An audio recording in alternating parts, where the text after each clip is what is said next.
앞에서 그리스도의 향기가 되어야 한다고 바울 사도가 오늘 우리에게 전하고 있습니다. 55명의 경쟁자를 물리치고 1980년도에 노벨 평화상을 수상한 마더 테레사라는 수녀가 있습니다. 그분은 33년간 자비 선교단을 이끌고 인도 케컬다를 비롯하여 탄자니아, 요르단 등에서 버림받은 병자들, 배고픈 자들, 어린아이들을 돌보았습니다. 문맹자를 위하여 학교를 세워서 7,500명의 어린이를 졸업시켰습니다. 진료소를 지어서 96만 명이나 되는 환자를 돌보았습니다. 그리고 54개의 나병치료소를 만들어서 4,700명의 문둥병 환자를 돌봐 주었습니다. 20개의 고아원을 지어서 1,600명의 고아를 기르며 의지할 것 없이 죽기를 기다리는 3,400명을 23개 숙소를 지어 돌보았습니다. 작은 최고의 그야말로 나약한 여성이 이 엄청난 일을 해내었습니다. 그래서 노벨 평화상 수상의 결정을 노벨상 수상의 결정의 소식을 전해드는 테레사 수녀는 이렇게 말했다고 합니다. 이 상은 나 개인에게 주어진 것이 아니라 나와 함께 일해온 많은 동료와 봉사자들에게 주어진 줄 압니다. 나는 그저 예수님을 따르는 사람으로서 예수님이 인류를 위하여 자기를 내어주신 것처럼 보잘것없는 나의 시간과 나의 정성을 이웃을 위하여 내어준 것뿐입니다 라고 했습니다. 이 마음이 바로 예수님의 마음과 정신으로 일하는 사람의 마음이 되겠습니다. 테레사 수녀의 모습은 이렇게 예수님의 향기가 되어서 우리들에게 지금까지 큰 영향력을 끼치고 있습니다. 그리스도의 향기가 나려면 그리스도와 함께 그리스도 안에 있어야 하는 것입니다. 늘 그리스도를 생각하고 묵상하면 그리스도의 향기가 나게 되는 것입니다. 그리스도의 말씀으로 살렸고 애쓰다 보면 그리스도의 향기가 난다는 것입니다. 그리스도를 기쁘시게 해드리려고 하면 그리스도의 향기가 저절로 나온다는 것입니다. 그러나 심령이 세상에 빠져 있으면 그리스도의 향기가 날 수가 없는 것입니다. 세상의 정욕에 집착하고 세상 욕망에 사로잡혀 있고 세상 일에 몰두하다 보면 결코 그리스도의 향기가 나오지 않는다는 것입니다. 오늘 본문을 보면 바울은 3차 전도 여행 중에 드로아에 복음을 전하였습니다. 그리고 디도를 빨리 보고 싶어 했습니다. 그래서 다급하게 마게도냐로 가서 디도를 만날 수가 있었습니다. 디도를 통해서 고린도 교회의 사정이 매우 그래도 많이 호전되었음을 듣게 됩니다. 디도를 만난 바울은 고린도 교회에 보내줄 편지를 쓰게 됩니다. 바로 이 편지가 오늘 읽은 고린도 후서인 것입니다. 바울은 고린도 교회의 교인들을 만날 수는 없었습니다. 그러나 바울의 마음에 한 가지 위로가 있었습니다. 하나님께서 자신이 가는 곳마다의 복음의 향기를 드러낼 것을 확신하는 믿음인 것입니다. 바울은 그렇게 하나님의 복음을 전가하는 자신과 또 복음을 전가하는 사람을 가리켜서 그리스도의 향기라고 오늘 말씀하고 있는 것입니다. 본문 15절에서 바울은 우리를 향해서 이렇게 그리스도의 향기라고 그렇게 말했습니다. 여기서 중요한 것은 하나님 앞에서 그리스도의 향기, 즉 소유격 그리스도의라는 말입니다.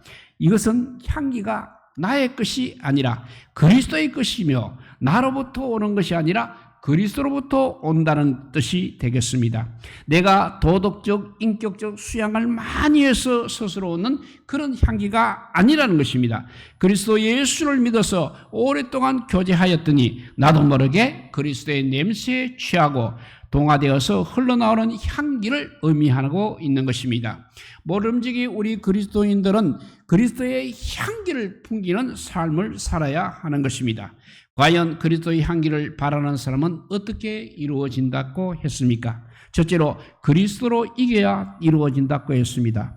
너버스 슐로 목사님이 한국에서 집회를 인도하는 중 사랑하는 딸 캐럴이 교통사고로 한쪽 다리를 잃는 고난을 당하게 되었습니다. 그러나 슐로 목사님은 아픔과 고난을 감사와 긍정적인 믿음으로 싸워 이겼습니다. 캐럴은 다리를 잃은 아픔과 고난을 딛고 장애인 올림픽에서 금메달을 수상했습니다. 뿐만 아니라 구김없이 자라서 훌륭한 사인이 되어 멋진 신랑을 만나 결혼식을 올릴 때 모두 하나님께 찬양하고 새로운 부부에게 찬사를 보내는 결혼식이 되었습니다. 고난을 이렇게 만났을 때에도 그리스도 안에서 이기는 자의 삶에 바로 그리스도의 향기가 넘쳐난다는 사실입니다. 그리스도 밖이 아니라는 것입니다. 그리스도 안에 있을 때 승리의 향기가 이렇게 나는 것입니다. 훌륭한 연주자는 자기를 드러내면 안 된다고 합니다. 그 곡을 만든 작곡자의 뜻을 최대한으로 잘 해석하는 사람이 바로 훌륭한 연주자인 것입니다. 나라는 요새를 이렇게 빼버리고 예수님의 마음이 나를 지배하도록 하는 것이 바로 바른 믿음인 것입니다. 승리의 주님 안에 있기 때문에 다른 사람이 보면 개선장군 주님만 보이게 되는 것입니다. 진정 이렇게 주님을 나타내고 주님을 높이고 주님을 보여주는 그리스도의 향기가 되시기를 바랍니다. 본문 14절에 보면 항상 우리를 그리스도 안에서 이기게 하시고 했습니다. 그리스도 안에서 날마다 이기는 사람은 그리스도의 향기를 나타내는 생활을 하게 된다는 말씀입니다. 남과 싸워 이기는 것보다 더 어려운 것은 바로 자신과 싸워서 이기는 것이라고 했습니다. 금메달을 따기 위해서 많은 선수들이 애를 쓰고 있습니다. 그러나 그들은 금메달에 도전하기 전에 먼저 자기와 싸워 이겨야 하는 것입니다. 인내심을 가지고 자신의 나태와 자신의 게으름과 또 자신의 게으름과 싸워 이긴 사람만이 후에 금메달을 딸 수가 있는 것입니다. 오늘 성경에 보니까 자기와 더불어 싸워 이긴 사람은 향기가 온 곳에 풍긴다고 했습니다. 사상보온에 보면 너의 오른손이 범죄하거든 찍어버리고 불거자로 천국에 들어가고 너의 눈이 범죄하거든 빼어버리고 천국에 들어가라는 말씀이 나오고 있습니다. 모든 인간적 범죄는 끊어버리고 자기를 이겨야 하고 깨끗한 마음으로 천국에 들어가라는 말씀이 되겠습니다. 즉 내 안에 있는 세상의 정욕과 탐심, 그 이기심과 싸워 이겨야 그리스도의 향기가 나타나게 된다는 것입니다. 그리스도 안에서 자신을 이길 때 우리의 몸에서 품이 있는 그리스도의 향기가 나는 것입니다. 그러므로 항상 우리는 자신과 싸워 이기도록 애를 써야 하겠습니다. 그런데 이것은 자신의 힘으로는 할 수 없다는 것입니다. 성령 하나님께서 반드시 도와주셔야 하는 것입니다. 기도하면서 자신을 이기기 위해서 이기기를 바랍니다. 그리할 때 그리스도의 향기를 바라게 될 줄을 믿으시기 바랍니다. 이렇게 그리스도의 향기를 바라는 사람은 첫째로 그리스도로 이겨야 이루어진다고 했습니다. 두 번째는 그리스도의 냄새를 나타내야 이루어지는 것입니다. 선교사요 기독교 여성 작가였던 니타 스노우덴이 영국 대본에 휴가를 갔습니다. 식당에 들어가서 창문 곁에 자리를 잡았습니다. 그런데 갑자기 향기로운 냄새가 진동했습니다. 창밖을 내다보았더니 아무런 이상이 없었습니다. 그저 보통 사람이 거리를 왔다 갔다 할 뿐이었습니다. 향내를 참지 못해 리타라는 사람이 바깥으로 나갔더만 향내는 더욱 강렬하게 코끝을 자극했습니다. 다시 식당 안으로 들어온 이 리타는 주인에게 냄새의 출처를 물어보았습니다. 그러니까 그 주인이 손님께서 잘 모르시는군요. 이 동네에는 향수를 만드는 공장이 있답니다. 지금 때마치 점심시간이 되어서 공장에서 일하는 직원들이 이제 밖으로 쏟아져 나와 이렇게 아름다운 향내가 온 동네에 진동하고 있는 것입니다. 라고 설명을 해 주었습니다. 교회에서 우리가 예배를 드리고 나가는 우리들은 그리스도의 냄새를 바로 이 거리 저 거리 온 세상에 가득 풍겨야 할 줄로 믿습니다. 왜 향수 화장품 공장에서 일하는 사람들이 공장 밖으로 나갈 때마다 아름다운 향내를 온 동네로 두루 퍼지게 하고 있는데 왜 우리 예수 믿는 사람들은 교회에서 예배 드리고 밖으로 나갈 때 예수 그리스도의 향내가 예수 그리스도의 귀한 냄새가 나지 않는 것입니까? 오늘 본문 14절입니다. 항상 우리로 말미암아 각처에서 그리스도를 아는 냄새를 나타내는 하나님께 감사하노라고 했습니다. 구원을 얻는 자들에게는 생명의 냄새가 난다고 합니다. 그러나 구원을 얻지 못한 사람에게는 사망의 냄새가 난다고 했습니다. 아무리 교회에 오래 있어도 도무지 예수님 냄새를 휘날리지 못한다면 우리는 아직 예수 향기에 감염되지 못한 증거입니다. 우리의 믿음과 삶에 무엇인가 아직도 문제가 있다는 것입니다. 그리스도와 함께 오래 있게 되면 자연스럽게 그리스도의 향기를 간직할 수밖에 없는 것입니다. 우리 교회는 그리스도의 향내에 전념이 되어서 어느 곳에 가든지 각처에서 그리스도의 냄새를 풍기는 교회와 교인들이 되어야 하겠습니다. 그리하여 이 그리스도의 냄새를 맡는 사람들마다 그리스도께 돌아와 구원받고 살아나는 놀라운 역사가 일어나야 하는 것입니다. 감리교회 유한 웨슬리 목사님은 이렇게 말했습니다. 하나님 외에는 두려워할 것이 없고 제 밖에는 부끄러워할 것이 없고 십자가 외에는 자랑할 것이 없는 사람 100명만 나에게 주게 되면 내가 세상을 변화시키겠다고 했습니다. 그리스도를 아는 냄새를 나타내는 자만이 세상을 변화시킬 수 있다는 그런 뜻이겠습니다. 이렇게 그리스도의 향기를 바라는 사람은 첫 번째로 그리스도로 이겨야 이루어진다고 했습니다. 두 번째로 그리스도의 냄새를 나타내야 그리스도의 향기를 바라는 삶이 이루어집니다. 세 번째는 그리스도 안에서 순전해야 그리스도의 향기를 바라는 삶이 이루어지는 것입니다.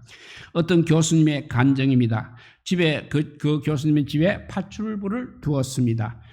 오전 9시에 와서 오후 5시쯤이면 돌아갑니다. 그런데 일이 많을 때는 오후 5시 30분, 오후 6시까지라도 일을 마치고 간다고 합니다. 그래서 이 교수님은 그 파출부를 볼 때마다 미안해 했습니다. 다른 파출부들은 마칠 시간이 되면 일이 끝나든 말든 가버립니다. 그런데 이 파출부는 일을 꼭 마치고 가기 때문에 그렇습니다. 하도 미안하여 시간이 되었으니 가십시오라고 그렇게 말하면 일이 아직 안 끝났는데 어떻게 갑니까? 라며 하던 일을 기어이 마치고 간다고 했습니다. 그런데 파출부 아주머니의 가정 형편이 참으로 어려웠습니다. 남편은 5년전 공사장에서 떨어져서 척추를 다쳐 몸을 서지 못하고 있는 실정이고 아들, 딸, 남매 중에 하나는 초등학교에 다니고 하나는 중학교에 다녔습니다. 아침에 일찍 일어나 아들과 딸을 학교에 보내고 남편의 대소변을 받아내고 밥을 먹여줍니다. 그리고 남편을 부축해 바깥으로 나와 길거리에 앉혀 놓습니다. 그러면 남편은 하루 종일 지나가는 사람들을 구경한답니다. 그러다가 저녁이 되면 이제 남편을 또 부축해서 집으로 데리고 오는 것입니다. 그리고 기독교 방송을 늘 틀어놓고 찬송이 나오면 같이 찬송하고 기도하며 일을 하였다고 합니다. 이처럼 성실하게 지내는 그 파출부는 주일이 되면 다른 데서 파출부로 오라고 해도 가지를 않는다고 합니다. 장애가 된 남편을 부축해서 함께 교회에 가서 하나님께 예배를 드렸습니다. 이러한 모습을 본 그 교수님은 너무나도 감격하여 눈물을 흘렸다고 합니다. 이것이 바로 그리스도의 향기라는 것입니다. 성실함으로 말미암아 그리스도의 향기를 나타낸 것입니다. 신앙인들은 매사에 진실하고 충성스러워야 하는 것입니다. 그래서 본이 되어야 하고 그리스도의 향기가 되어야 하는 것입니다. 오늘 17절 말씀입니다. 우리는 수많은 사람들처럼 하나님의 말씀을 혼잡하게 하지 아니하고 곧 순전함으로 하나님께 받은 것 같이 하나님 앞에서와 그리스도 안에서 말하노라 했습니다. 여기서 순전하다는 말은 성실하고 진실하다는 뜻입니다. 그리고 불순하지 않다는 뜻입니다. 그리고 거짓이 섞이지 않았다는 의미가 되겠습니다. 하나님의 말씀을 혼잡하게 만들지 않고 순전함으로 신앙생활을 할 때 진정한 그리스도의 향기가 나는 것입니다. 외적으로 신앙인의 모습은 갖추었을 때 내면에 향기가 없는 무익한 신앙인이 아닙니까? 그리스도를 자랑하지 않고 재물이라든지 지식이라든지 명예만 내세우지 않고 있습니까? 그리스도만 드러내는 일에 우리가 힘쓰기를 바랍니다. 샤넬 넘버 5는 수십 년간 전 세계 여성들의 사랑을 받아온 클래식한 향수입니다. 그런데 샤넬 넘버 5의 향수 원액 28g을 만들기 위해서는 자그마치 45kg의 장비 꽃잎이 필요하다고 합니다. 엄청난 양의 꽃잎을 강화해서 향수의 원액을 만들어내는 것입니다. 즉 아름다운 향기는 그냥 만들어지는 것이 아니라 이렇게 많은 정성과 노력을 통하여 만들어진다는 것입니다. 이제 말씀을 정리해 봅니다. 진정 주님과 동행하며 살아가고 있다면 당연히 그리스도의 향기를 나타내어야 하는 것입니다. 진정한 그리스도인은 말과 행동에서 그리스도의 향기를 나타내어야 하는 것입니다. 항상 기뻐하고 항상 기도하고 감사하며 말씀에 순종함으로 생명에 이르는 냄새 곧 그리스도의 향기를 통해서 복음 전파에 우리 모두 이바지하시기 바랍니다. 부디 승리의 그리스도 안에서 그리스도의 향기가 되시기 바랍니다. 생명과 구원에 이르는 그리스도의 냄새를 풍기시기 바랍니다. 한결같이 변질되지 않는 말씀에 기초를 두는 순수한 신앙인이 되어 날마다 그리스도인의 향기를 나타내는 복된 성도들이 다 되시기를 우리 주님의 이름으로 축복드립니다. 사랑의 하나님 감사합니다. 아직까지도 그리스도의 향기가 조금 더 나지 않는 상태로 우리가 있는지 다시 한번 확인하는 귀한 시간 되게 하여 주시옵소서. 우리가 아버지 보기에는 그리스도인처럼 보이지만 내용이 그렇지 못해서 아직 못하고 있을 수도 있고 또 여러 가지 사정으로 사탄의 아버지 지배하에 있어서 온전하게 그리스도 안에 들어오지 못해서 그럴 수도 있겠습니다. 주님이 이제는 아버지 세상의 모든 것 다 제쳐놓고 먼저 주 안에서 아버지 예배하는 백성이 되어서 그리스도의 향기를 나타내어서 가는 곳마다 하나님 주님의 그 아름다운 향기로 인해서 많은 사람들을 구원의 길로 인도할 수 있는 우리 모두가 되게 하여 주시기를 간절히 빌고 원하올 때 우리 구주 예수 그리스도 이름으로 기도드리옵나이다. 아멘.